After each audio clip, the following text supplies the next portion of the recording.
हरियाणा की हर अपडेट के लिए बेल आइकन दबाएं और सब्सक्राइब करें STV Haryana news. Police department का तो हमने तय किया है, एक होम मिनिस्टर डिस्क होती है,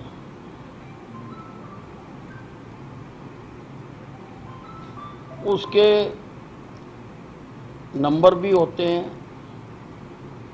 कोई इनका एग्ज़ाम होता है, जहाँ कोई प्रमोशन होती है, उसके नंबर लगते हैं और वो एज डेकोरेशन अपनी यूनिफॉर्म पर भी लगाई जाती है।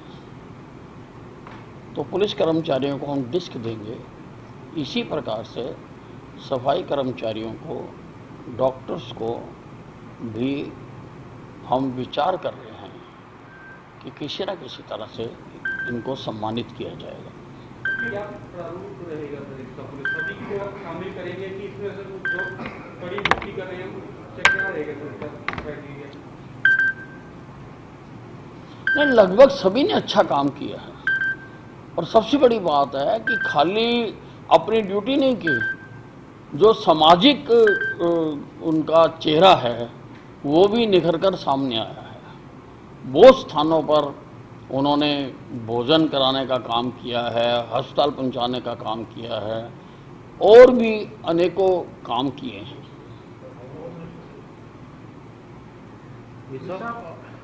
आज चौथे चरण का जो लॉकडाउन शुरू हुआ है, कुछ चीज़ें बदली हैं, आर्थिक गतिविधि तेज होंगी, कुछ इंटर स्टेट बसें चलाने की भी अनुमति दी गई है। तो किस तरह से उनकी स्कैनिंग होएगी, संक्रमण ना हो, एहतियात अभी मेरे पास नहीं आया ये। अच्छा, एक इसमें SCT जो खरगोदा शराब के मामले में जांच कर रही है विस्तार, आज सुना है कि बड़े उच्च अधिकारी जो हैं वहाँ गए हैं, SIT के मेंबर जो हैं, अध्यक्ष हैं, आपकी जानकारी है? नहीं, मुझे नहीं मालूम, पर मुझे इतना पता है कि SCT बहुत अच्छे ढंग से काम कर रही है और इस शराब माफिया की गहराई तक जाएगी और सबको बेनकाब करेगी। देखिए, जो अंतर्राज्यीय विवाद चल रहा था, जो श्रमिक जाते हैं और वो दूसरे राज्य लौटा देते हैं, या कोई क्लैरिटी हुई है या हम अपनी सीमाओं के जो अभी भी बंदिश रखी है? देखिए, ये जो विषय है ये ट्राईपार्टाइट है कि जो रिसीविंग स्टेट है वो NOC दे, रेलवे गाड़ी दे और जिस स्टेट में वो कर्मचारी हैं, प्रवासी हैं, वो प्रदेश उनको भेजे। हमें तो रिसीविंग स्टेट आज NOC दे दे, हम तो 4 दिन में सबको भेज देंगे। हमने तो तैयारी कर रखी, हमारे अधिकारियों ने सबके रजिस्ट्रेशन कर रखी, सबके नाम लिख रखे और कहाँ कहाँ कौन रह रहा है, सारी तैयारी कर रखी है। अब ये रिसीविंग स्टेट जब तक NOC नहीं देती तब तक रेलवे गाड़ी नहीं देती। तो रिसीविंग स्टेट की भी दिक्कतें हैं, वो भी हम समझते हैं, क्योंकि उनके पास भी लाखों प्रवासी पहुँच के हैं।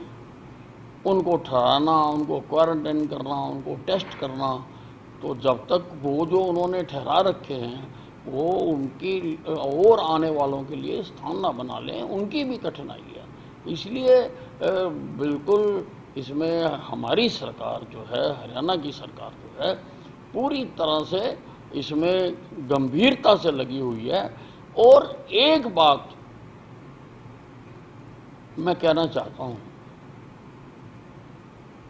कि सुख या दुख के समय जब से परिवार बने हैं,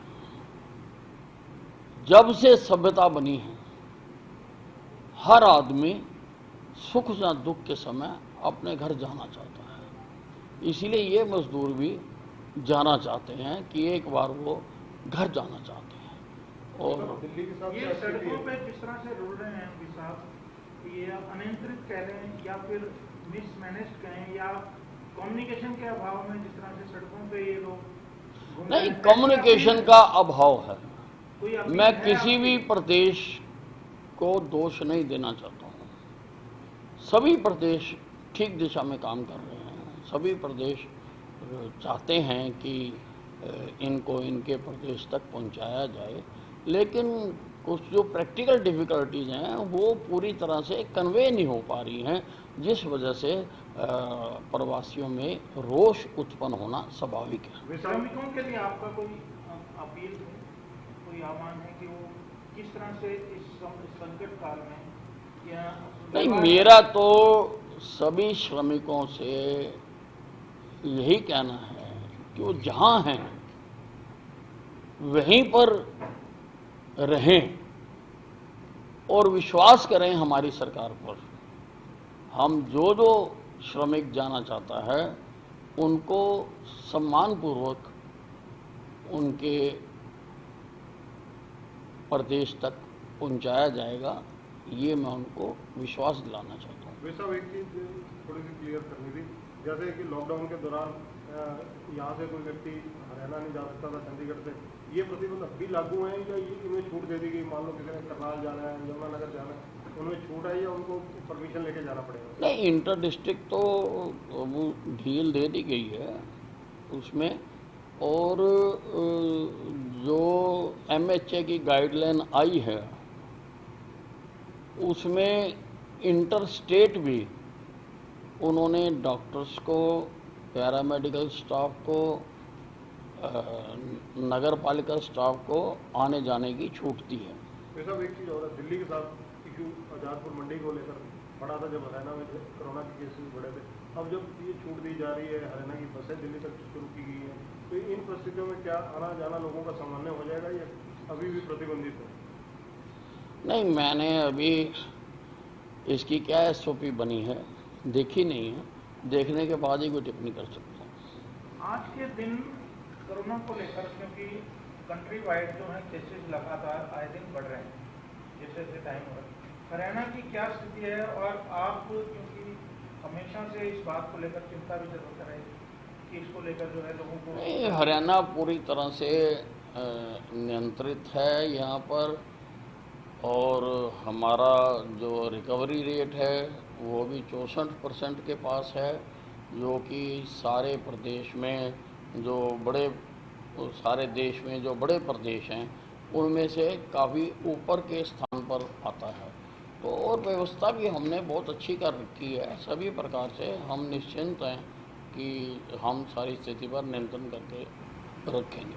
आने वाले दिन तनाव के लगते हैं इस तरह से स्प्रेडिंग बढ़ रही है? नहीं, कोई ज़्यादा अगर ये संक्रमित प्रदेशों से लोगों का बिना टेस्टिंग के आना जाना होगा तो थोड़ी चिंता की बात तो जरूर है। ये लोकल बॉडीज ने तय कर दिया कि दुकानें हरियाणा में किस समय से किस समय तक खुलेंगी, मार्केट्स खुलेंगी या नहीं खुलेंगी, मॉल्स खुलेंगे या नहीं खुलेंगी, नाई की दुकान खुलेगी या नहीं खुलेंगी? देखिए, उसके लिए अभी SOP जारी होना बाकी है, जब SOP जारी हो जाएगी तब बता देंगे। सर, भारत के बाहर से यानी विदेश में भी क्या कुछ युवा जो है वो फंसे हुए, उनमें हरियाणा के कोई युवा आए हैं या उनको आए हैं तो किस तरीके से रोका जा रहा है, कैसे उनको हेल्थ चेक किया जा रहा है, क्या क्या तैयारी की गई है या कितने डाटा? अमेरिका से अभी जो डिपोर्ट किए गए हैं वो एक जहाज़ अमृतसर इंटरनेशनल एयरपोर्ट पर उनको लेकर आ रहा है। उसमें 76 लोग हरियाणा के हैं, उनको लाकर पंचकुला में रखा जाएगा और पंचकुला में उनके मेडिकल टेस्ट वगैरह, कोरोना का टेस्ट वगैरह किया जाएगा। उसके बाद सबको वो जिस जिस ज़िले के हैं वहाँ पहुँचा दिया जाएगा, वहीं पर उनको क्वारंटाइन किया जाएगा। काम कर रहे हैं ये 76 वही है ना जी जो आज खबर लगी है जिनमें तुम्हारे रिपोर्ट किया जाएगा? बस ठीक है।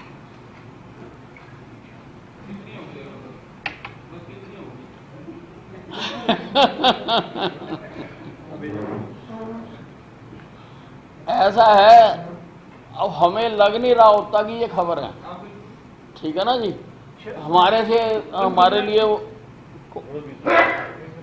लाइव कर रखा था। लाइव नहीं, मतलब विजुअल बंद कर दो सबको ही। तो हमें नहीं लगता, लेकिन आप जब पूछ लेते हो तो वो खबर बन जाती है। हमारे लिए वो आम इंफॉर्मेशन होती है जो कि स्वाभाविक तौर पर हमारे पास हैं।